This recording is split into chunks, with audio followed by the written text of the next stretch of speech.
모든 신화는 우주에서 출발한다.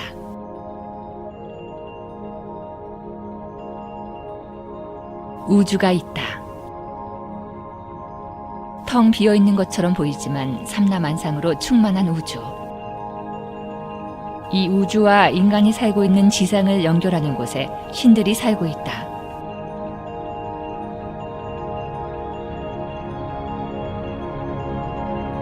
수미산, 신들이 머무는 곳이다.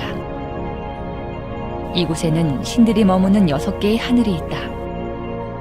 이 하늘을 6개 육천이라 한다. 가장 높은 봉우리에는 신들의 왕 제석이 머무는 도리천이 있다. 그리고 중턱에 신들이 머무는 하늘을 지키는 사천왕이 살고 있는 사왕천이 있다.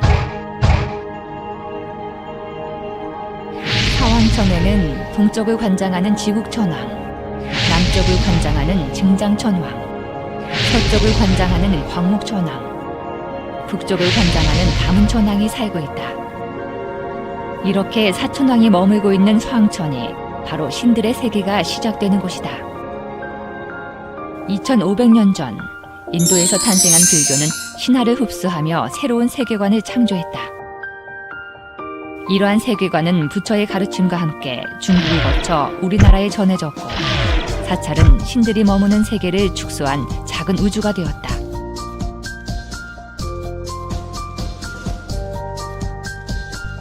우리나라 사찰의 전통적인 바람 배치는 불교의 수미산 우주론에서 비롯되었다.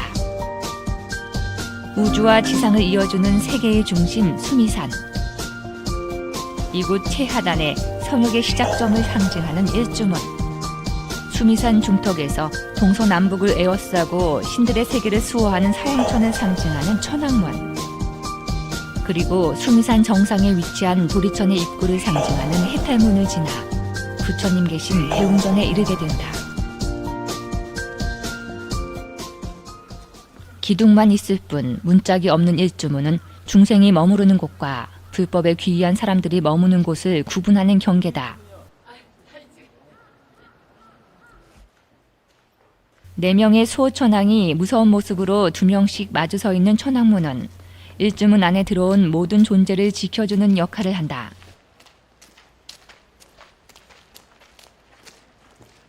손에는 각각 칼, 용과 여의조, 탑, 비파를, 발밑에는 악기를 밟고 있는 4명의 천왕은 두 눈을 부릅뜨고 일주문에 들어오는 이들을 지켜본다. 무력을 사용해서라도 사악하고 나쁜 것들을 제압하여 부처와 신, 그리고 불법에 귀의한 모든 중생을 지키겠다는 의지를 강렬하게 보여준다. 노골적으로 무서운 모습을 드러내고 있음에도 불구하고 사천왕은 불자들에게 부처님만큼이나 특별한 신앙의 대상이다. 무량한 자비심과 선량함으로 사악함을 교화하는 부처님이나 관세음보살님보다 당장이라도 못된 이들을 혼내줄 것 같은 사천왕의 모습은 우리의 불안한 마음을 안심시켜주기 때문이다. 내가 어떤 마음을 품느냐에 따라 우리를 지켜주는 든든하고 친숙한 신이 되기도 하고, 우리를 혼내주는 무섭고 두려운 신이 되기도 하는 사천왕. 불법에 스며든 사천왕은 과연 어떤 존재일까?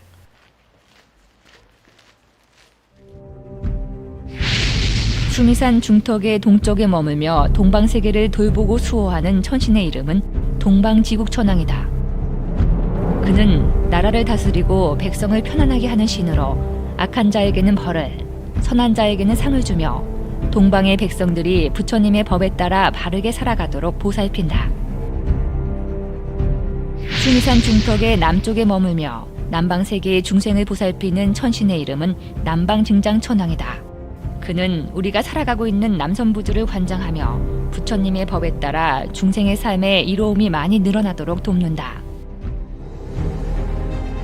수미산 중턱의 서쪽에 머물며 서방세계를 돌보고 지키는 천신의 이름은 서방광목천왕이다. 그는 이름에 나타난 것처럼 세상을 널리 보는 큰 눈으로 보지 못하는 것이 없다. 사천왕 중에서 우두머리는 북방 다문천왕으로 천왕들의 화합을 주도하는 역할을 한다. 야차나 나차를 권속으로 거느리고 있는 그는 어리석음의 어둠 속에서 중생을 인도하며 비사문천왕이라고도 불린다. 이렇듯 사천왕은 불법과 불법에 귀의한 모든 사람들을 지켜주는 호법신장으로서 전통 사찰을 방문하면 쉽게 만날 수 있다.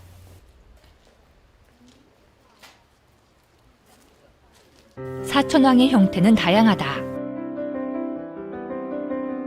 나무를 깎아 채색한 뒤 천왕문에 모시기도 하고 돌에 새겨 도드라지게 하기도 하며 그려서 탱화에 모시기도 한다.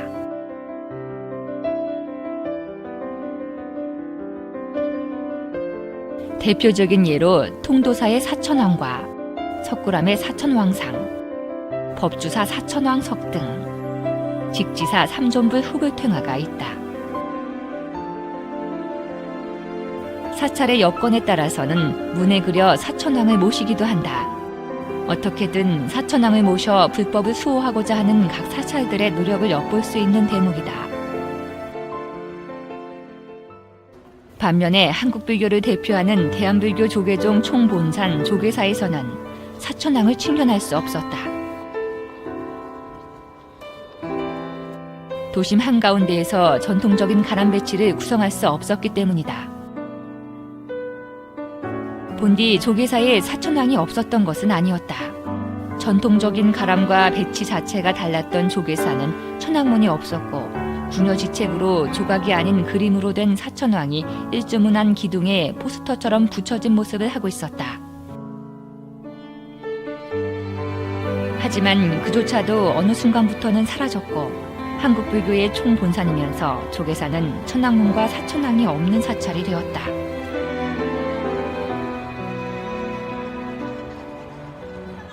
서울을 찾는 외국 관광객들의 필수 코스가 된 조계사에 사천왕을 모실 수 없는 현실을 안타까워한 도문 스님은 대만의 수도 타이베이에 있는 용산사나 일본의 수도 도쿄에 있는 센소사처럼 조계사에도 사찰 특유의 높은 문턱을 낮추되 동시에 한국불교의 세계를 한눈에 드러낼 수 있는 상징이 필요하다는 것을 절실하게 느꼈다. 조계사에는 도심에 있는 사찰로서 아직 정각이라든지 사찰 도량을 이렇게 갖추지 못했습니다. 그런데 옛날 사진을 이렇게 보다 보니 한 3, 40년 전에 자그마한 입구의 대문인데 그 문에 사찰왕이 이렇게 그려진 걸 보고 조계사에 사찰왕이 있으면 참 좋겠다. 모든 부처님을 또한 불법을 이렇게 수호하는 그러한 천왕이기 때문에 또한 도량이 참 장엄되고 또 모든 신도분들이 기도하는데 참 이렇게 보호하고 이러한 것이 있으면 참 좋겠다라는 그런 생각을 가지고 사천왕을 모시게 됐습니다. 사천왕 제작을 처음 생각한 이는 현재 주지이신 도문 스님이었다. 도문 스님은 사천왕 복원을 발언하면서 한 가지를 더 염두에 두었다. 그것은 단순한 전통의 답습이 아닌 도심과 어울리고 주변과 조화를 이루는 사천왕이어야 한다는 생각이었다. 그때 도문 스님의 눈에 들어온 것이 불교 중앙박물관의 판화처럼 조각된 강철 사천왕이었다. 부처님께 순응하는 내면의 부드러움과 상반되는 차갑고 강한 외면을 지닌 철. 그 물성은 뭐냐면은 굉장히 즉각적이에요, 반응이. 그 정직해요, 철은. 이렇게 하면 이렇게 돼요. 반면에 예를 들면 나무는 그렇지 않아요. 그것도 살아있는 생명체였기 때문에 나무 결에 따라서 또 바뀔 수도 있고 굉장히 까다롭고 예민하거든요, 나무는. 그 철은 굉장히 순종적이에요. 철이라는 소재에 매혹된 도문 스님은 수소문 끝에 작가와 만났다. 갑자기 전화하셨죠. 바로 조계사 일주문 앞으로 가자고 하셔가지고 그 일주문 앞에서 이제 얘기를 잠깐 나눈 거죠. 나눴는데 여기에 모시고 싶다 그러셨어요. 그 자리에서 대답은 못하고 근데 속으로 드는 생각은 아 큰일 났다 하면 안 된다. 그때 그 생각을 한 거죠. 그래가지고 대답을 못하고 한번 아이디어를 한번 생각해 보겠습니다. 그러고 돌아왔죠. 제가 딱 잘라서 저 이 작업 못하겠습니다 이렇게 말씀을 못 드린 이유가 너무 강렬하셨어요. 그러니까 사천왕 불사를 오래전부터 생각을 하고 있었는데 여러 가지 문제로 풀어내지 못하였다 이렇게 말씀을 하신 거거든요. 그러니까 이번에 당신을 만났으니 꼭 사천왕을 여기 일주문에 모시고 싶다. 그러니까 처음 뵀는데도 그런 의지가 너무 강렬하게 느껴져가지고 거부를 못한 거죠. 도문 스님과의 첫 만남 이후 이근세 작가는 숙제를 하는 것처럼 주기적으로 도문 스님과 함께 조계사 사천왕 조성에 대해 토론하였다. 그러니까 저는 작업하는 사람으로서 그 형식, 결국은 이제 형식이 어떤 형식으로 설치가 최종적으로 될 것인가. 그러니까 그림을 직관적으로 그리게 되잖아요. 그림이 안 그려지는 거죠. 이제 장소성을 잘 봐야 되는 거고, 그 장소성에 맞는 이 조화가 되는 작업물이 들어가야 되는데, 그림이 선뜻 안 그려지는 거죠. 그 일주문에 기둥이 있는데, 여러 개의 기둥이 있는데, 4줄짜리 기둥이죠, 그게. 근데 그 기둥에 한 상씩 들어가면은 4상이 자연스럽게 설치가 되지 않겠느냐. 근데 저로서는 도저히 그 그림이 조화롭게 그려지지가 않은 거예요. 사방이 터져 있는 그 넓은 공간에 그 규모가 있는 일주문에 납작한 부조 형식이라 이게 그림이 안 그려졌던 거죠, 그때. 종교 도상미술이고 그렇기 때문에 아무래도 그 내용적으로 볼 때 가볍지가 않은 작업이니까. 불교에 대한 이해와 감탄은 작가의 감정일 뿐 해야 할 일은 여전히 태산같이 남아있었다. 워낙 엄청난 작업이다 보니 아이디어는 계속 바뀌었고 그때마다 모든 계획은 수정되었다. 달라지지 않는 것은 사천왕을 반드시 모셔온다는 도문 스님의 의지와 사천왕의 소재가 철이라는 것뿐이었다. 이후 아이디어와 기획에만 2년의 시간이 소요되었다. 사천왕의 제작 기간은 약 3년. 강철로 제작을 시작한 후 완공까지 걸린 시간이 6개월이 채 되지 않을 만큼 짧은 반면 아이디어와 기획에만 3배가 넘는 시간이 소요되었다. 워낙 작업이 방대하다 보니 작가는 컴퓨터 전문가와 함께 시뮬레이션으로 4,000번이 넘게 사천왕을 만들고 또 만들었다. 마침내 제작이 시작되자 작업실을 구하는 것이 또 문제였다. 하나당 1톤이 넘는 무게, 2m가 넘는 높이의 규모인 만큼 이를 수용할 만한 작업실을 구하는 일이 만만치 않았다. 결국 경기도에서 향토 음식점을 하는 어머니가 아들에게 작업 공간을 내어주었다. 아들에게 작업실을 내어준 어머니의 속내는 하나 더 있었다. 조계사의 사천왕을 조성하는 작업은 기존에 아들이 해온 조각들과 규모가 달랐고 작품에 한번 몰두하면 자는 것도 먹는 것도 있고 몰두하는 아들의 성격을 알기에 곁에 두고 따뜻한 밥이라도 제때 먹이고자 했던 것이다. 작업장을 내어준 어머니의 마음은 부처님 앞에서 자식 건강을 기도하는 우리네 어머니들의 마음과 다르지 않다. 산 밑에 있는 경치 좋고 조용한 작업장에서 이근세 작가는 3개월 만에 70% 이상 작업을 해냈다. 이처럼 빠른 속도로 작업을 할 수 있었던 배경에는 컴퓨터로 수백 수천 번 작업을 해온 경험과 묵묵히 응원을 아끼지 않았던 아내의 덕이 컸다. 조각을 전공한 아내는 이근세 작가가 조립에만 집중할 수 있도록 순서를 맞춰 보조했다. 더 규모가 더 크고 또 두께도 훨씬 많이 두꺼우니까요. 걱정을 많이 했죠. 또 본인도 되게 부담스러워했고요. 체력적인 부분을 많이 신경을 썼고요. 어디가 아픈지 또 많이 이제 기력이 딸리는지 그런 걸 좀 신경을 많이 썼고 또 이제 그 붙일 부분을 제가 지금은 요게를 붙여라. 워낙 크다 보니까는 붙이다 보면 그게 삐뚤어져요, 이렇게. 왜냐면 이제 거기에 딱딱 맞아야 되기 때문에 제가 집어주면 이제 그대로 붙이고. 왜냐면은 그 힘이 무게에 사람이 놀려서 이제 오후쯤 되면은 지치는 거예요. 그러니까는 그런 머리까지 쓰면은 하루에 일을 할 수 있는 양이 한정돼 있거든요, 사람이. 그래서 그거는 제가 다 맡아서 해줬죠. 온 가족이 사천왕 조각의 완성을 위해 마음을 모은 것이다. 2013년 대한불교 조계종 총봉산 조계사, 드디어 사천왕이 등장했다.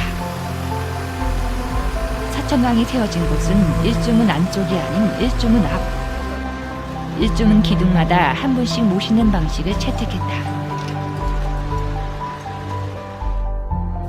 일주문을 바라보고 왼쪽부터 소원성취를 기원하며 증장천왕을, 수명장수와 깨달음을 기원하며 광목천왕을, 행복과 기쁨을 기원하며 다문천왕을, 합격과 지혜 얻기를 기원하며 지국천왕을 일렬로 모셨다.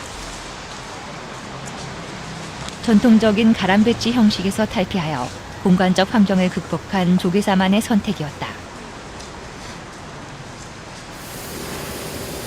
나무를 조각하여 화려한 채색으로 장엄한 사천왕이 아닌 차가운 강철로 빚어진 사천왕의 모습은 그 자체로 파격이다.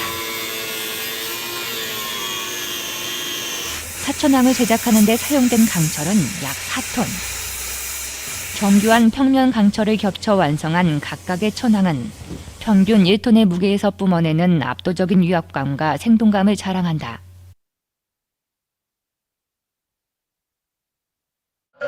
새롭게 마련된 간음전이 불자들의 간절한 염원을 담은 기도처로서 그 안에 계신 백분의 관세음보살님이 믿음과 신앙의 대상이라면, 일주문 앞을 지키는 사천왕은 서울 한복판에 있는 사찰 조계사를 대표하는 상징물이자 불자뿐 아니라 누구나 쉽게 감상할 수 있는 아름다운 예술 작품이다.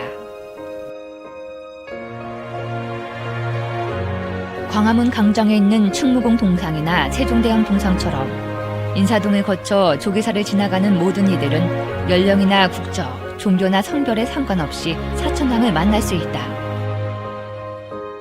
그리고 사천왕이 지키는 일주문을 넘기만 하면 곧바로 불국토를 만날 수 있다.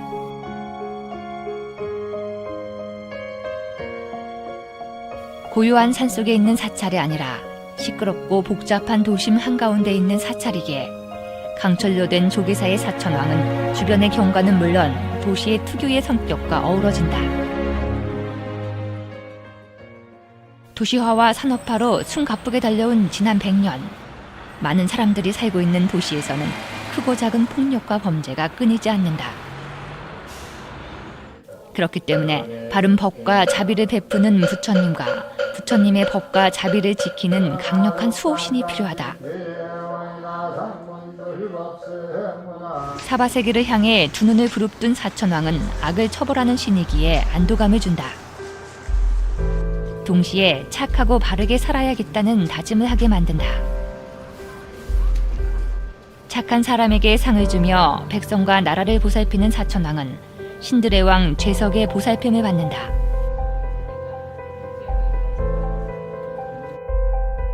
수미산 정상에 있는 도리천에 머무는 재석은 사천왕과 그가 보살피는 우리를 우주와 연결한다.